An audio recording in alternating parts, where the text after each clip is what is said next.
Hello viewers, this is Vikas Iqbal from tracks. So जैसा कि आप लोग जानते हैं कि हम एक टेक ड्रिवन वर्ल्ड में रहते हैं और हमारे हमारे लाइफस्टाइल का अब हिस्सा बन चुका है टेक्नोलॉजी और डिजिटल वर्ल्ड। और पाकिस्तान में जुलाई का महीना शुरू हो चुका है। इसमें मानसून की बारिशें होती हैं, फ्लड्स आते हैं। और अभी पिछले दिनों एक बहुत ही दर्दनाक वाकया भी हुआ सवात रिवर में, जहां एक ही फैमिली के 16 लोगों की डेथ हो गई क्योंकि अचानक ही फ्लैश फ्लड आया सवात रिवर में और रेस्क्यू नहीं हो सका। पर अगर हम दुनिया पे नजर डालें तो रेस्क्यू एक्टिविटी के लिए और भी बहुत सारी फील्ड में रोबोट्स और ड्रोन्स का इस्तेमाल होता है, एआई का इस्तेमाल हो रहा है। तो मैंने सोचा कि हम ट्रैक्स के प्लेटफॉर्म से एक ऐसी वीडियो करते हैं, डॉक्टर से बात करते हैं क्योंकि इनका प्राइम एरिया है technology, public policy, artificial intelligence. तो पाकिस्तान में हम किस तरह से नेचुरल डिजास्टर में हेल्प ले सकते हैं एआई ड्रिवन गैजेट्स की, like drones, like robots etcetera. Sir, welcome to the digital studio of tracks. कैसे हैं आप? आज आपने कैम्ब्रिज वाली शर्ट पहनी हुई है और अच्छे लग रहे हैं आप इसमें काफी। Thank you Vikas, thank you very much. लेकिन टॉपिक बड़ा सीरियस है, तो फिर आई थिंक के काफी जो है ना, तब से मैं परेशान हूँ जब से ये डेथ्स का सुना है, और जब वो हमने क्लिप्स भी देखे सोशल मीडिया पे, वेरी पेनफुल। अच्छा सर, ये मुझे समझ नहीं आता कि हमारे यहाँ हमने ये शायद समझ रखा है कि टेक्नोलॉजी का काम सिर्फ एविएशन के सेक्टर से है या सिर्फ मिलिट्री टेक एरिना से है। दुनिया में तो टेक गवर्नेंस के मॉडल चल रहे हैं, बहुत कुछ चल रहा है। मुझे याद पड़ता है आपने सबसे पहले मुझे बताया था कि ऑस्ट्रेलिया में तो ड्रोन जो है वो पिज्जा भी डिलीवर कर रहे हैं। तो अब आप हमें बताएं कि आज का तो हमारा टॉपिक नेचुरल डिजास्टर को मद्देनजर रखते हुए, और पाकिस्तान में फ्लड्स तो तकरीबन हर साल आते ही हैं, और मानसून की बारिशें भी काफी एक खौफनाक मंजरनामा कभी कभार पेश कर रही होती। तो आप बताएं कि क्या हेल्प हो सकती है इस टेक ड्रिवन वर्ल्ड में रिगार्डिंग नेचुरल डिजास्टर, कुदरती आफात जो। बिल्कुल विकास, देखें टेक्नोलॉजी में अभी जो बड़ी खासी डेवलपमेंट हुई है रेस्क्यू के हवाले से, स्पेशली नेचुरल डिजास्टर जैसे आपने जिक्र किया, फ्लड्स का, अर्थक्वेक्स हैं, वाइल्ड फायर्स हैं, इनके लिए रेस्क्यू रोबोट्स जो हैं वो इन्वेंट हुए हैं, और वो बड़े अच्छे तरीके से काम कर रहे हैं मुख्तलिफ डोमेन्स में, और वो मैं आज व्यूअर्स से शेयर करूंगा। तो पाकिस्तान के केस में भी मेरा ख्याल है गवर्नेंस और पब्लिक पॉलिसी के अंदर ये इनका जो हमारे पास एजेंसीज हैं जो इनसे कंसर्न्ड है, इनसे रिलेटेड है नेचुरल डिजास्टर से, चाहे वो एनडीएमए हो, चाहे वो प्रोविंशियल डिजास्टर मैनेजमेंट अथॉरिटीज हो, चाहे वो डिस्ट्रिक्ट एडमिनिस्ट्रेशंस हो, चाहे वो और इदारे जो काम कर रहे हैं प्रोविंशियल लेवल पे या डिस्ट्रिक्ट लेवल पे लाइक हो, उनके one one pass two two type. ये बिल्कुल आपके पास 1122 है, या और जो रेस्क्यू के ऑपरेशंस हैं उनके अंदर आपकी, या सिविल डिफेंस के जो इदारे हैं उनमें। तो रेस्क्यू रोबोट्स जो है, एज द नेम सजेस्ट, ये मैकेनिकल डिवाइसेस होती हैं जो सर्च एंड रेस्क्यू ऑपरेशंस करती हैं। इनमें जो बेसिकली इनकी जो डिजाइन है वो इस तरह किया जाता है इनका, कि ये एनवायरनमेंट को जो टफ एनवायरनमेंट है नेचुरल डिजास्टर की वजह से जो हो जाती है, चाहे वो सी पे हो, चाहे वो एयर में हो, चाहे वो लैंड पे हो, यानी कि वाटर पे, लैंड के ऊपर, या वो एयर के अंदर हो, उसके अंदर ये डिप्लॉय किए जा सकते हैं in conjunction with human teams. तो they can help and assist human teams, ताकि ऑप्टिमल एफिशिएंसी और इफेक्टिवनेस के साथ जल्द से जल्द रेस्क्यू ऑपरेशंस को कैरी आउट किया जाए, और ह्यूमन बींग्स को थ्रेटनिंग सिचुएशन से या डेंजरस सिचुएशन से निकाला जाए। तो विकास, इसकी कई टाइप्स हैं, जैसे मैंने आपको बताया। इनमें यूएवीज, जिनको अनमैन्ड एरियल व्हीकल्स कहते हैं, या ड्रोन्स भी होते हैं, ये होते हैं जो बेसिकली आपकी रेस्क्यू रोबोट्स कहलाते हैं, और इनको रिमोटली कंट्रोल किया जा सकता है, या इनको ऑटोनमस, आजकल क्योंकि एआई का दौर है और आपने बात यहाँ से शुरू की, तो मैं एआई की डोमेन में काम करता हूँ, तो वहां से इनको एआई के जरिए ऑटोनमसली भी फ्लाई करवाया जा सकता है। इनके ऊपर कैमरास होते हैं, सेंसर्स होते हैं, कम्युनिकेशन सिस्टम्स इंस्टॉल्ड होते हैं, जो इनको विक्टिम्स को स्पॉट करने में और डैमेज असेस करने में डिजास्टर जोन्स में हेल्प करते हैं, असिस्ट करते हैं, और उससे फिर डेटा इनको बैक एंड पे हम इकट्ठा करके डिसीजन भी ले सकते हैं और रेस्क्यू ऑपरेशंस भी कर सकते हैं। इनमें जो बेसिकली जो सबसे इंपॉर्टेंट चीज है, वो इनके कुछ फीचर्स हैं जो पता होने चाहिए व्यूअर्स को। क्योंकि ये आजकल जो ऑटोनोमस स्पेशली रेस्क्यू रोबोट्स हैं, ये एआई का यूज करते हैं, तो ये बड़ी जल्दी जल्दी डेटा से सिफ्ट थ्रू करके, डेटा में से निकल के मैनूवर करके डेटा को, और डेटा के अंदर से इंसाइट्स निकाल के बड़ी जल्दी अच्छा, डिसीजंस। ये ये आपको, सॉरी मैं इंटरप्ट करूंगा, ये आप की फीचर्स बता रहे हैं अभी? यस, सो ये इनका मैं की फीचर की तरफ आ गया हूं कि ये they can make decisions very quickly and they can complete tasks with minimal human assistance. ये इनका एक बड़ा फीचर होता है, चाहे ये लैंड पे ऑपरेट कर रहे हो, चाहे एयर में कर रहे हो, चाहे ये वाटर में कर रहे हो।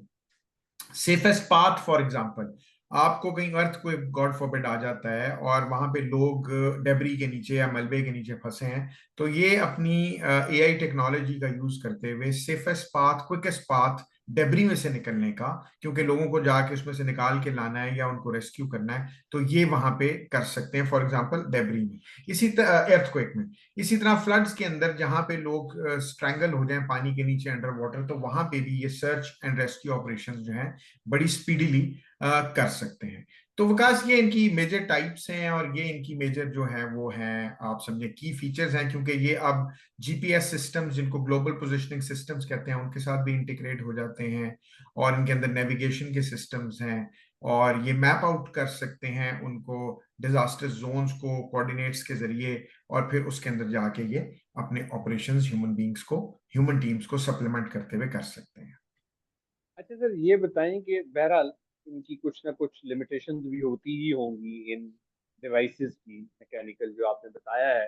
तो इनकी चैलेंजेस या लिमिटेशंस क्या हैं अभी तक जो सामने आया है और आपको विकास, इनके नजर में? देखें, हम फ्लड को तो अभी जिक्र करेंगे ही, फ्लड का, क्योंकि पाकिस्तान के हवाले से ये जो डिजास्टर हुआ है, ये जो ट्रेजिडी हुई है, लेकिन मैं लिमिटेशंस पहले आपको बता दूं कि इनकी लिमिटेशंस जो हैं वो सबसे पहले कुछ टेक्निकल लिमिटेशंस हैं। क्योंकि हमें पता है कि जैसे इलेक्ट्रिक व्हीकल्स बहुत इंपॉर्टेंट पार्ट बनती जा रही है हमारी, ये जो मोबिलिटी की इंडस्ट्री है, जिसमें गाड़ियां, ट्रांसपोर्टेशन की इंडस्ट्री या मोबिलिटी की इंडस्ट्री जिन्हें कहते हैं, लेकिन आपको पता है कि उसमें सबसे बड़ा चैलेंज है लिमिटेड बैटरी लाइफ।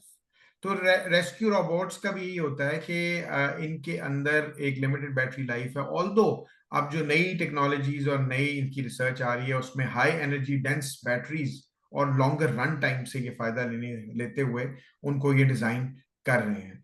दूसरा इनका ये भी है एक कंसर्न कि जी इनकी जो ड्यूरेबिलिटी है for long term use in disasters, वो कितनी अभी है। तो इनको लॉन्ग रन के लिए, लॉन्ग टर्म के लिए, कई सालों के लिए डिजास्टर में यूज किया जा सकता है, या बड़े शॉर्ट पीरियड के लिए किया जा सकता है।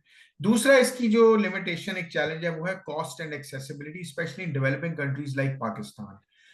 सिग्निफिकेंट बैरियर है ये कॉस्ट इसका, इसको अडॉप्ट करने के लिए, इसको डिप्लॉय करने के लिए, क्योंकि लो इनकम कंट्रीज के लिए हाई कॉस्ट हो सकता है, लेकिन फिर भी अगर लिमिटेड बजट्स भी हों, तो जैसे आपने बताया पाकिस्तान अगर हर साल ये मॉनसूनल रेन्स की वजह से प्रॉब्लम्स का शिकार रहता है, फिर पाकिस्तान में बड़े बड़े डेडली अर्थक्वेक्स भी आए हैं, तो पाकिस्तान क्यों ऐसी टेक्नोलॉजीज अपने सिविलियंस के लिए कुछ जगहों पे नहीं डिप्लॉय करता जो वल्नरेबल एरियाज हैं। तो ये कॉस्ट जो है, ये एक इसका मेजर लिमिटेशन है। ये विकास इनके हैं, लेकिन मेरा ख्याल है कि अगर हम ये भी थोड़ी सी डिस्कशन कर लें कि पाकिस्तान के हवाले से ये जो ट्रेजिडी हुई है उसमें। पाकिस्तान पाकिस्तान के हवाले से एक बात मैं करता हूँ। हमारे यस। पास जो ज्यादा परमानेंट फीचर है नेचुरल डिजास्टर में, एक तो मॉनसून के फ्लड्स हैं। और वैसे कभी कभी मॉनसून के अलावा भी फ्लड आ जाते हैं, जैसे 2022 का फ्लड जो था वो क्लाइमेट चेंज इफेक्ट की वजह से था। अचानक बलूचिस्तान और सिंध में इतनी ज्यादा बारिश हुई कि जो एक्सपेक्टेड भी नहीं थी, कभी इमेजिन भी नहीं की गई थी, और क्लाइमेट रेफ्यूजी हुआ। और अर्थक्वेक भी होता है, हमारे पास वाइल्ड फायर नहीं होती पाकिस्तान में। तो वाइल्ड फायर अगर इन पाकिस्तान में दो नहीं है। डोमेन्स में आप यस, बता सके मुझे। बिल्कुल। अच्छा, इनमें देखें, इनमें इनके बेनिफिट्स जो है ना इन दोनों डोमेन्स में, अर्थक्वेक और फ्लड्स तो बहुत ज्यादा हम देखते हैं डिजास्टर में, नेचुरल जो क्लैमिटीज हैं पाकिस्तान में, नेचुरल हैजर्ड हर साल होता है। तो एक तो इंक्रीज सेफ्टी है, क्योंकि ये सर्च एंड रेस्क्यू टास्क जहां पे ह्यूमन बींग्स नहीं जा सकते वो ये कर सकते हैं, तो वहां पे इनकी डिप्लॉयमेंट, एक इंक्रीज सेफ्टी का फीचर इनका बड़ा इंपॉर्टेंट है। दूसरा, एफिशिएंसी एंड स्पीड इनकी एनहांस्ड है ह्यूमन बींग्स की निस्बत। तो एडवांस टेक्नोलॉजी की वजह से they can efficiently and quickly scan large areas and they can find victims and assess any damage and move to that place where damage is taking its toll and get people out of that zone, danger zone से निकालने के लिए बड़ी जल्दी कर सकते हैं। तीसरा, इनकी ability to access hard to reach hazardous areas, जहां पे हैजर्डस और डेंजरस और बहुत ह्यूमन बींग्स के लिए बहुत ही ऐसी एनवायरनमेंट है कि जहां पे वो नहीं जा सकते या जहां पे एक्सेस उनका नहीं है, वहां पे भी ये रेस्क्यू रोबोट्स एक्सेस कर सकते हैं। और ये आपको पता है तीनों में, दोनों में होता है। फ्लड्स में भी ऐसी जोन्स बन जाती हैं जहां ह्यूमन बींग्स के जाना मुश्किल हो जाता है, और अर्थक्वेक्स में भी ऐसी जोन्स बन जाती हैं। तो वहां पे ये इनके फीचर्स हमें वहां पे जाने में हेल्प कर सकते हैं। अच्छा, अब फ्लड क्योंकि सबसे ज्यादा होता है, तो मैं फ्लड के लिए इसकी एप्लीकेशंस बता देता हूँ। सबसे पहले रेस्क्यू रोबोट्स की, तो ड्यूरिंग फ्लड्स आपको पता है अंडर वाटर भी रोबोट्स जा सकते हैं। ये विक्टिम्स अंडर वाटर अगर चले जाएं और अंडर वाटर हैं, या वो भी इन इन इन इन अलाइव फॉर्म और इन डेड फॉर्म, दोनों फॉर्म्स में ये वहां पे जो विक्टिम्स ट्रैप्ड हैं उनको निकाल के ला सकते हैं बिलो द वाटर सरफेस। बिल्कुल, इनके इनके अंदर सोनर सोनर और कैमरास होते हैं। वो जो सोनर सोनार, आपको पता है सोनार, वेव्स होती, सॉरी, साउंड, हाँ सोनार उसे साउंड की, कहते हैं नेवी में, sound, yes S sound. O N और ए आर कैमरास हैं जो जिससे ये मर्की कंडीशंस जो होती है ना, दलदल नुमा और बड़ी वो जो जहां पे नजर भी ना आ रही हो और जिसमें पानी जो है वो बड़ा गंदला सा हो जाए और विजिबिलिटी भी ना हो, वहां पे भी ये ऑपरेट कर सकते हैं। इसकी एक बहुत ही सक्सेसफुल एग्जांपल है जो फ्लड सिचुएशन में रेस्क्यू रोबोट की रेस्क्यू मिशन उसने जो किए हैं, वो है एमिली की, EMIL। ये एक इमरजेंसी इंटीग्रेटेड लाइफ सेविंग लैंडयार्ड के तौर पे जाना जाता है, और रिमोट कंट्रोल रोबोट है। तो जिसके ऊपर एक जिस तरह रेस्क्यू बोर्ड होता है ना, वैसे ये काम करता है। और इसको इलेक्ट्रिक मोटर होती है जो जेट स्की की तरह प्रोपेल करती है, और इसको एयर से नीचे फेंका जा सकता है। ऑपरेटर्स इसको एयर से नीचे ड्रॉप कर सकते हैं इनटू द वाटर, और ये जल्दी से लोगों को 5 at one time, lifeguard से ज्यादा जल्दी ट्रेवल करता हुआ ये बाहर ले आता है। 25 माइल्स पर आवर इसकी स्पीड होती है, और हीट रेजिस्टेंट होता है, और लॉन्ग पीरियड्स इन वाटर भी गुजार सकता है। इसमें स्पीकर भी हैं, इसमें बहुत सारी ऐसी चीजें हैं जो इसका बहुत ज्यादा एडवांटेज है फ्लड सिचुएशन में। और ये बहुत जल्दी थर्मल इमेजिंग भी कलेक्ट कर सकता है। इसमें ऑटोमेशन है, एक्सप्लोर करने के लिए ऑटोमेटेड डिवाइसेस लगी हुई हैं, और स्ट्रैंडेड विक्टिम्स को बड़ी जल्दी आइडेंटिफाई कर लेता है, और ये लाया जा सकता है। तो ये एक बहुत ही इंपॉर्टेंट एप्लीकेशन है रेस्क्यू रोबोट की फ्लड्स की सिचुएशन में, जो कि पाकिस्तान में की जा सकती है।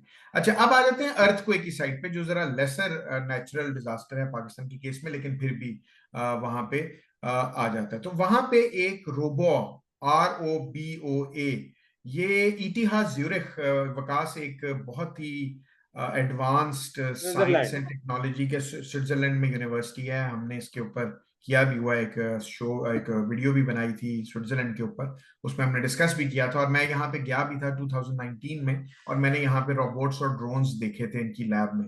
मेरे एक कॉलीग थे, वो यहाँ काम कर रहे थे, उन्होंने मुझे इनवाइट किया था, और मैं कॉन्फ्रेंस पे गया तो मैं उनको भी मिला और मैंने देखे। तो ये रोबो ROBOA है, ये इंजीनियर्स ने डेवलप किया। इसके फ्लेक्सिबल पार्ट्स हैं, लॉन्ग, इसके अंदर एक टेक्सटाइल ट्यूब लगी है जो इसकी मूवमेंट को विदाउट फ्रिक्शन सपोर्ट करती है, और इससे ये टाइनी वाइब्रेशंस के जरिए जो है ना अंदाजा कर लेता है कि डेबरी के अंदर कहाँ पे क्या चीज हो रही है। तो वहां पे ये जाके जो है वो रेस्क्यू के अंदर हेल्प कर सकता है। तो this is a very advance technology, और इसको भी यूज किया जा सकता है उसके लिए अर्थक्वेक है। तो एक 7.8 रिक्टर स्केल का अर्थक्वेक 2023 में जो इसने सीरिया और टर्की को डैमेज किया, February 6 को आया। वहां पे ये एक और ड्रोन यूज हुआ जिसका नाम था हिजमेटलरी। हिजमेटलरी, इसको आई डोंट नो एग्जैक्टली क्या प्रोनाउंस करते हैं, लेकिन लिखते ऐसे हैं। तो वहां पे इसका इन्होंने यूज किया, और थर्मल कैमरा से इसने वहां पे देखी, आइडेंटिफाई की हाई टेम्परेचर, और अलर्ट किया रेस्क्यूअर्स को फायर और अदर हैजर्ड्स के लिए, और बड़ा हेल्प किया इसने रिसर्चर्स को अर्थक्वेक रिस्पॉन्स के लिए। तो फ्लड्स में मैंने एमिली बताई है, अर्थक्वेक में जो है ये ड्रोन हिजमेटलरी है, और इसके अलावा जो मैंने आपको रोबो बताया है इतिहास यूरिख में। तो ये टेक्नोलॉजीज हैं, पाकिस्तान को एटलीस्ट मेरा ख्याल है इनमें से कोई टेक्नोलॉजी एक्वायर करनी चाहिए, और फ्लड्स के लिए सबसे पहले करनी चाहिए कीपिंग इन व्यू रिसोर्सेज, ताकि इस तरह की ट्रेजेडीज बचाई जा सके। Right. Thank you so much for such an enlightening discussion viewers. Sir ने हमें बताया कि जो रोबोट्स और ड्रोन्स हैं उनकी एप्लीकेशंस रेस्क्यू मिशन में किस तरह की हैं, दुनिया में इसका इस्तेमाल भी हो रहा है। और ये डुअल यूज टेक्नोलॉजी है, ये किसी एक पर्टिकुलर फील्ड के लिए रिस्ट्रिक्टेड नहीं है कि अगर मिलिट्री डोमेन में है तो सिविलियन में नहीं है, सिविलियन में है तो मिलिट्री में नहीं है। It is for the full spectrum utilization. अब आने वाले दौर में बहुत ज़्यादा इंहिसार होगा गवर्नेंस मॉडल का कि वो किस कदर टेक्नोलॉजी के साथ अपने आप को जोड़ते हैं और उसके ज़रिए अपनी गवर्नेंस को या अपनी इंतज़ामी सलाहियत को बेहतर करते हैं। आप हमें कमेंट बॉक्स में अपना फीडबैक दे सकते हैं। Till next time, take care.